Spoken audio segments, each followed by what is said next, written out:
Pemirsa, Wakil Ketua DPRD Manado meminta PT Angkasa Pura untuk lebih transparan dalam penyaluran CSR.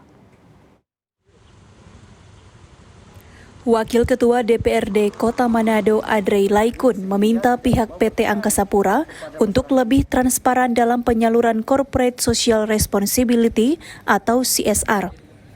Hal ini diakibatkan banyaknya pertanyaan warga terkait bantuan CSR yang selama ini disalurkan oleh pihak Angkasa Pura di Kota Manado, salah satunya di Pulau Bunaken, agar benar-benar manfaatnya bisa dirasakan langsung oleh masyarakat.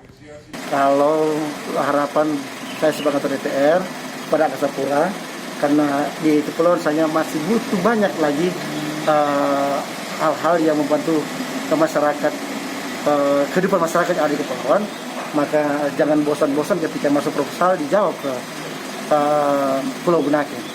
Dan diharapkan bagi semua yang ingin membantu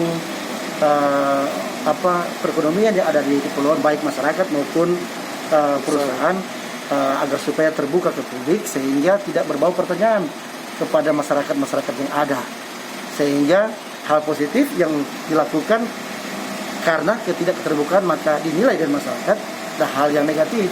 Sementara itu, pihak Angkasa Pura mengklaim telah sesuai dengan standar operasional perusahaan dan telah menyalurkan CSR dengan transparan. Seperti kata Pak Randy tadi, sesuai dengan SOP dan proposal yang masuk tetap kita harus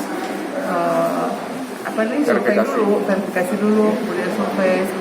Itu SOP-nya semua sudah kita jalani, dan bantuan itu bukan cuma di Bunaken juga yang kita berikan, kan di tempat-tempat pariwisata juga kita banyak memberikan bantuan maupun di dinas kesehatan lain. Seperti diketahui, beberapa waktu lalu sempat muncul isu terkait bantuan CSR dari pihak Angkasa Pura di Kepulauan Bunaken yang kurang tepat sasaran.